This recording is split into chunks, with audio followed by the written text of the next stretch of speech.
வணக்கம். என்னோட பேரு தாமரை செல்வி. இன்னைக்கு நம்ம கேட்டுக்கிட்டு இருக்கிற கதை தூக்கு தூக்கி. வாங்க கதைக்குள்ள போகலாம். இங்க சுவர்ணபுரியில, அதாவது பிரேமாவோட அரண்மனையில, பிரேமா பெருந்தேவி கிட்ட மந்திரி குமாரனை பத்தி பேசிக்கிட்டு இருக்காங்க. அவன் ரொம்ப பொல்லாதவனா இருப்பானோ அப்படின்னு கேக்குறாங்க. அதுக்கு தோழி, சேச்ச, அவர் மண்டக்கருவுமே இல்லாத ரொம்ப நல்ல ஆளுமா அப்படின்னு சொல்றாங்க. சேட்டும் நானும் சிநேகமா இருக்கிறது அவருக்கு தெரிஞ்சிருச்சுன்னு நான் நினைக்கிறேன். உடனே அதுக்கு பெருந்தேவி, தெரிஞ்சா என்ன, நீங்க இளவரசி, நீங்க எது வேணாலும் பண்ணலாம் அப்படின்னு ஒரு மாதிரி நக்கலா சொல்றாங்க. இல்ல இல்ல, அதுக்காக சொல்லல, இதை வச்சு வேற ஏதாவது கலகம் பண்ணிட்டா அப்படின்னு கொஞ்சம் பயத்தோட கேக்குறாங்க. எங்க சேட்டே நீங்க அடக்கி வச்சிட்டீங்க, மதிவாணன் அடக்குறது என்ன கஷ்டமா அப்படின்னு கேக்குறாங்க பெருந்தேவி. அந்த சமயத்துல சுந்தராங்கதன் சொர்ணபுரிக்கு வந்துட்டதா காவலாளி அறிவிக்கிறான். இவங்க ஆர்வமா போய் பாக்குறாங்க. அந்த சமயத்துல மதிவாணனும் சுந்தராங்கனும் பேசிக்கிட்டே வர்றாங்க. என்ன பேசிட்டு வர்றாங்கன்னா, மதிவாணன் சுந்தராங்கிட்ட சொல்றாரு, எனக்கு உன்கிட்ட கொஞ்சம் முக்கியமான விஷயம் பேசணும் அப்படிங்கிறாரு. சரி, நம்ம சாயந்தரம் பேசலாம் அப்படின்னு சொல்லி இளவரசர் சொல்லிட்டு அந்த புறத்துக்கு வந்துடுறாரு. இது எல்லாத்தையும் பிரேமா கேட்டுக்கிட்டு இருக்காங்க. சுந்தராங்கதன் அரண்மனைக்குள்ள வந்தோடனே பிரேமாவை பார்த்து, பாத்தியா பிரேமா, நான் சொன்ன மாதிரி சீக்கிரம் வந்துட்டேன்ல அப்படின்னு சொல்றாரு. அதுக்கு பிரேமா, நீங்க இவ்வளவு சீக்கிரம் வருவீங்கன்னு நான் நினைச்சே பார்க்கல அப்படின்னு சொல்றாங்க. உடனே இளவரசர் விளையாட்டுக்கு, அப்படின்னா நீ என்னை பத்தி நினைக்கவே இல்லை அப்படின்னு சொல்லி கிண்டல் பண்றாரு. உடனே அதுக்கு பிரேமா, இல்ல இல்ல, நான் உங்களை பத்தி தான் நினைச்சுக்கிட்டே இருந்தேன், பாருங்க உங்களுக்காக வெயிட் பண்ணி என் கண்ணெல்லாம் செவந்துடுச்சு அப்படின்னு சொல்றாங்க. உடனே அதுக்கு இளவரசர், இனிமே கவலையே படாத, நான் இங்க விட்டு எங்கேயுமே போக மாட்டேன் அப்படின்னு சொல்றாரு.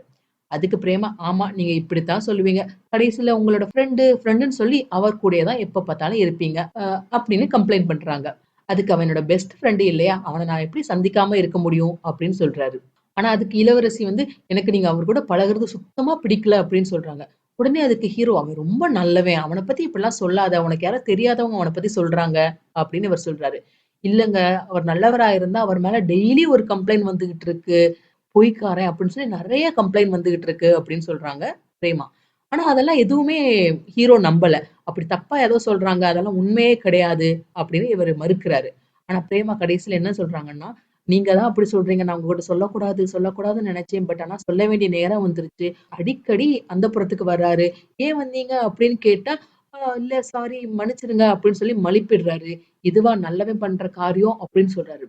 இத கேட்டதும் ஹீரோக்கு கோவம் வருது. அவன தொலைச்சு கட்டுறேன் அப்படின்னு சொல்லி கிளம்ப ட்ரை பண்றாரு. உடனே பிரேமா அவங்கள ஸ்டாப் பண்ணி, நீங்க இப்படி கோவப்படுவீங்கன்னு தான் நான் சொல்லவே இல்ல அப்படின்னு நடிக்கிறாங்க. விசாரிச்சு உனக்கு விளக்கம் கொடுக்கிறேன் அப்படின்னு சொல்றாரு இளவரசர். அத கேட்டதும் பிரேமா, அதெல்லாம் வேணாம், விட்டுடுங்க. இத கேட்டா யாருக்கு அசிங்கம், நம்மளுக்கு தானே அப்படின்னு சொல்லி சமாளிக்கிறாங்க. ஆனா தான் ஃப்ரெண்ட பத்தி தப்பா சொன்னத கேட்டு ஹீரோவுக்கு மனசு ரொம்ப கஷ்டமா இருக்கு. சரி, நீங்க கஷ்டப்படாதீங்க, வாங்க நம்ம சாப்பிட போலாம் அப்படின்னு சொல்லி கூட்டிட்டு போறாங்க.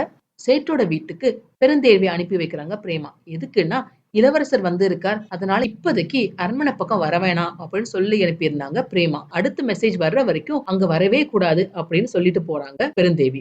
சோ இங்க மதிவாணன் இளவரசருக்காக வெயிட் பண்ணிக்கிட்டு இருக்காரு.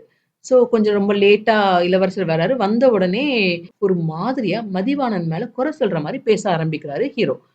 ஆனா இந்த பேச்சு எதுவுமே மதிவாணனுக்கு புரியல, எதுக்காக இவர் இப்படி பேசுறாரு அப்படின்னு சொல்லிட்டு. சரி, நீ ஏதோ அந்தரங்கமா பேசணும்னு சொன்னியே, என்னன்னு சொல்லு அப்படின்னு கேக்குறாரு இளவரசர். ஆனா அதுக்கு மதிவாணன், நான் இப்ப எது சொன்னாலும் நீ கேக்குற மனநிலையில இல்ல, அதனால நம்ம இன்னொரு நாள் பேசிக்கலாம் அப்படின்னு சொல்லி அவரு பேச்ச விட்டுட்டு கிளம்பலான்னு பாக்குறாரு. அதெல்லாம் முடியாது, நீ என்ன பேசணும்னு வர சொல்லல, எனக்கு அந்த டாபிக் தெரிஞ்சே ஆகணும் அப்படின்னு பிடிவாதமா சொல்றாரு இளவரசர். உடனே அதுக்கு மதிவாணன் நீ கல்யாணம் ஆயும் இப்படி 2 பேரும் நீங்க பிரிஞ்சு இருக்கிறது சரியில்ல அப்படின்னு ஆரம்பிக்கிறாரு. ஆரம்பிச்ச உடனே இளவரசருக்கு கோவம் தலைக்கு மேல ஏறிடுது.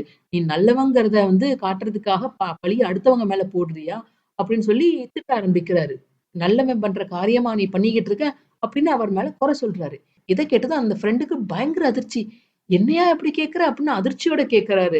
இவ்வளவு காலமா உன்னோட நான் ஃப்ரெண்டா பழகிட்டேன், அதனாலதான் நான் பேசிக்கிட்டு இருக்கேன். இதே இது வேற யாராவது பண்ணியிருந்தாங்கன்னா அவங்கள கொன்னே போட்டிருப்பேன் அப்படின்னு சொல்லி சட்டையை பிடிக்கிறார். உன்னோட திருட்டுத்தனம் தெரியாதுன்னு நினைக்காத அப்படின்னு திட்டுறாரு. இதை கேட்டதும் மதிவாணனுக்கும் கோவம் பயங்கரமா வந்துருச்சு. ஆப்வியஸ்லி தப்பு செய்யாதவங்க மேல பழி போட்டா கோவம் வரத்தானே செய்யும். உடனே அவரும் திருப்பி பேச ஆரம்பிச்சிடுறாரு. திருட்டுத்தனம் பண்றது யாரு, நானா உன்னோட மனைவியா?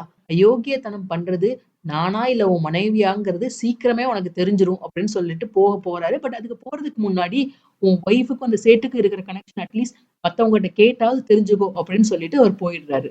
அதை கேட்டதும் அப்படியே ஆடி போய் அங்கேயே உட்கார்ந்துடுறாரு இளவரசர்.